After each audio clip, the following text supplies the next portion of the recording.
Boa tarde, turma. Boa tarde, professor Necésio. Meu nome é Daniel Tavares e eu estarei explicando para vocês hoje o que é fase matriz e, consequentemente, seus subgrupos. Para começar, a fase matriz nada mais é do que uma das fases do compósito. Como vocês podem notar nessa foto, né, tem duas fases. Essa parte branca e contínua é a fase matriz e essa fase dispersa e desses pontilhados pretos, também conhecida como reforço, é constituída de fibras. Essas são as duas fases, né? Geralmente a matriz ela envolve todo o reforço, né? E nisso consiste o compósito. Cada fase possui suas funções e nós vamos falar primeiramente das funções da matriz. Então, essas são as funções, né, da matriz, né? E como eu disse, a matriz ela envolve todo o reforço, né? Ou seja, ela consegue unir, né, as fibras umas às outras, né? E caso uma tensão externa seja aplicada no material, no compósito, né, ela consegue compartilhar essa tensão com cada fibra, né, tornando aquele material mais eficiente para suportar tal tensão. Ela também protege fibras individuais contra danos superficiais, né, em decorrência da abrasão mecânica ou de reações químicas com o ambiente. E também serve como barreira contra a propagação de trincas, né.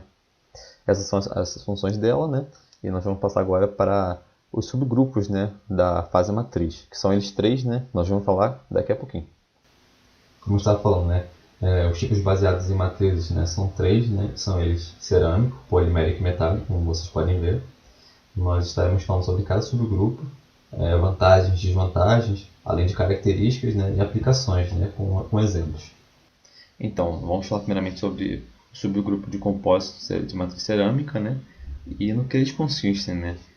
Basicamente, eles consistem em uma fibra de cerâmica, né, embutidas em uma matriz cerâmica. E assim como eu disse lá no início, né, são duas fases, né, que eu expliquei, só que agora nós temos materiais específicos, né, para essas fases, né, tendo uma fibra de cerâmica e uma matriz cerâmica. Desde que eles sejam de cerâmica, eles estão incluídos nesse subgrupo de matrizes cerâmicas. São inerentemente resistentes, né, à oxidação e à deterioração sob temperaturas elevadas, são leves e rígidos, eu vou falar um pouco sobre a densidade, apresentam melhor resistência em relação às cerâmicas convencionais. Por ser um compósito, ele possui uma fibra de reforço que com certeza vai dar propriedade acima, mais elevada do que a cerâmica convencional. Propriedades anisotrópicas, eu vou mostrar para vocês no processo de fabricação que cada folha vai ter uma angulação diferente. E alguns exemplos, que é o carbono-carbono, que é o CC, a alumina, que é o Al2O3, e a fibra de carbono de silício, que é o SiC convencional que eu falei com vocês lá no início, né? A matriz lá do início da foto. Como vocês podem ver nesse gráfico de tensão e deformação, né? E essa comparação entre a fibra de titânio, né, e a alumina, que é um compósito de matriz cerâmica, vocês podem ver que esse compósito de matriz cerâmica ele nem se deforma quase, né? E já fratura logo, ou seja, sofre de fratura frágil, né? E enquanto o titânio, né, sofre de fratura dúctil, né?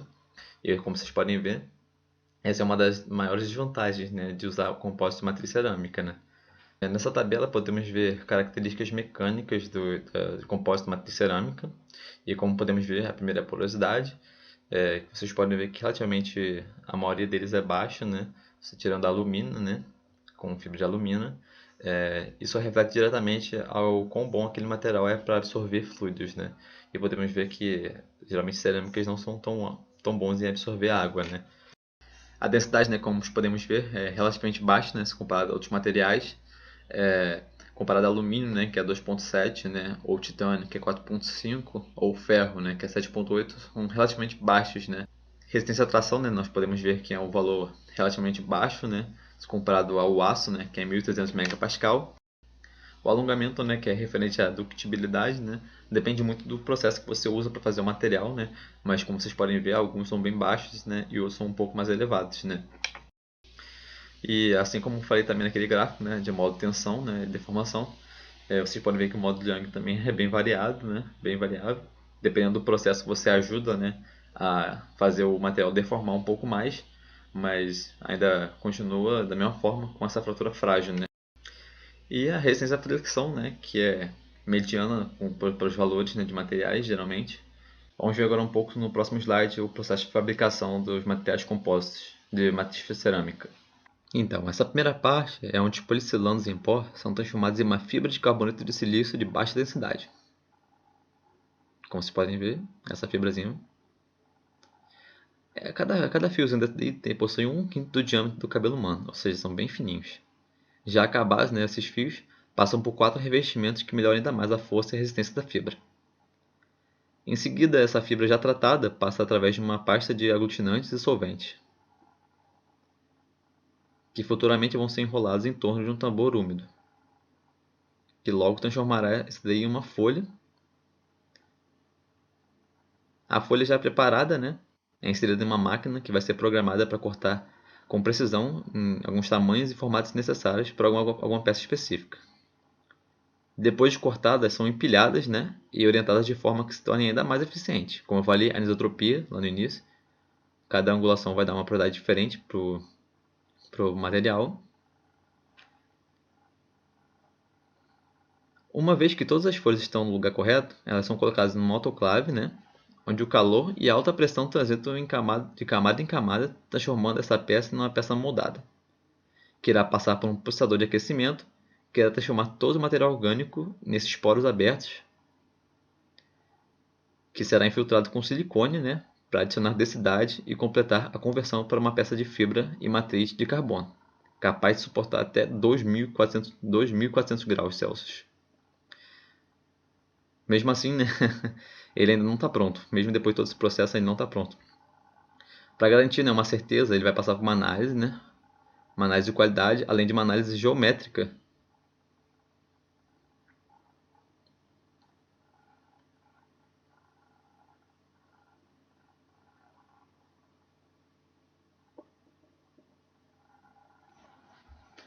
Como vocês podem ver também, vai passar por uma análise de imagem, né?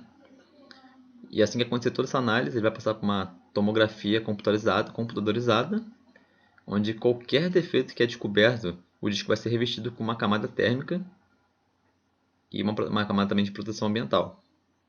E somente depois de tudo isso, de 50 passos, aí sim o material vai estar realmente concluído. E algumas das aplicações gerais do material, da matriz cerâmica, né? A primeira ali que vocês podem ver é o carbeto de silício, geralmente utilizado em aplicações que precisam de o óxido, né? Geralmente reforçado com alumínio, usado em aplicações onde é necessária a estabilidade térmica bem superior, aplicado geralmente em bocais aeroespaciais. O próximo também é diboreto de zircônio e o diboreto de áfnio, usado em aplicações onde a temperatura passa de 2.000 graus Celsius, que não é tão difícil de acontecer, reforçado geralmente com carbeto de silício ou o próprio diboreto de zircônio.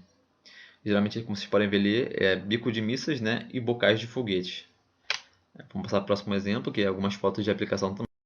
Essa aplicação, como vocês podem ver na foto, né, é um nozzle, né, um bocal de um foguete, que é feito de CMC, que ultrapassa 1.000 graus Celsius. Geralmente, a parte interna do foguete, né, ele consegue chegar até mais de 2.000 graus Celsius, mas o nozzle, né, chega até 1.000. E geralmente a parte interna também é feita de CMC. Então, como vocês podem ver também, né, é o escudo térmico absorvente aerodinâmico, usado no ônibus espacial Discovery, feito de telha cerâmica de CMC, de CC, que é o carbono-carbono. Basicamente, ele é um isolante, né, que irradia e absorve calor e expulsa esse calor do ônibus. Como vocês podem ver, né, nesse exemplo aí, a GE9X estava testando essa turbina, que basicamente é a cobertura dessa turbina toda, né? A cobertura da turbina HP do primeiro estágio, os bicos da turbina HP do primeiro e do segundo estágio, e o revestimento interno e externo do combustor são feitos tudo de CMC. Aí uma comparação, né, que eles fizeram também são que os CMCs têm o dobro da força e 1/3 do peso do metal. Peças de CMC estão voando no motor LEAP, que é da GE, usado nos jatos Boeing 737 MAX e da Airbus também e do Comac, todos já usando CMC. Como vocês podem ver, né, o CMC já é amplamente usado nesse ramo aeroespacial. Também nós encontramos também vantagens e desvantagens, né, nessas aplicações. Como vocês podem ver, assim como já afirmou, são mais leves.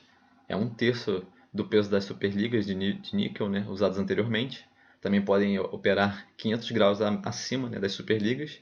Também tem um tempo de serviço mais alto, o que significa que é menos ar de resfriamento é desviado do empuxo, permitindo que os motores funcionem com um puxo mais alto e com mais eficiência. Os motores também ficam mais quentes queimando combustível mais completamente, reduzindo o consumo e as emissões de combustível. Justamente por, como eu falei lá no início, por ter essa característica de aguentar muito temperaturas elevadas, ele se sobressai nisso, né? Consegue queimar o combustível com mais eficiência. Da mesma forma, os CMCs das turbinas industriais podem reduzir a poluição ambiental e o custo da eletricidade. Também temos aplicações automobilísticas, né? Teste de freio a disco à base de carbono, VSIC com elevada performance. Essa elevada performance está referente a carros de luxo, né? Ou Fórmula 1, geralmente. Como também podemos comparar, né, os discos de freio comum com os discos de freio de CMC. O disco de CMC ele tem metade do peso, né, do disco comum. Eles operam normalmente acima de 1000 graus Celsius. 1000 graus Celsius é bem normal no ramo automobilístico da Fórmula 1, muito comum. 1000 graus Celsius não é tão difícil de chegar. Não opera bem em temperaturas baixas, por isso que não ficaria um disco de freio comum, de CMC, não ficaria muito bom em um carro comum. Ou seja, caso a temperatura ficasse muito abaixo do que o disco de CMC está acostumado, ele não vai ser muito bom para aquele carro, né? Difícil de fabricar em série, com certeza isso vai aumentar o preço, né? Como vocês podem ver, aquele processo lá não é fácil, é muito trabalhoso e muito dispendioso. Então não é muito fácil fazer esse produto, ó, com certeza deixando ele mais caro, né? Não dúctil, caso haja falha, rompe facilmente. Nesse caso o perigo de usar CMC nesses carros, porque caso haja falha, ele não vai deformar, nesse caso ele vai logo explodir, por isso também tem um risco, né? Mas dificilmente vai explodir, porque o material é muito resistente. Mas caso aconteça, né, ele não vai deformar e diretamente vai romper. E a última é uma aplicação mais futura, a Mersen, que é uma empresa que faz eletrônicos, visa para o futuro fazer semicondutores de SiC, e ela afirma, ela não tem nada conclusivo ainda, porém ela afirma que será mais eficiente e terá menos perda de energia do que as baterias comuns hoje em dia. E vamos passar agora para outros tipos de matrizes.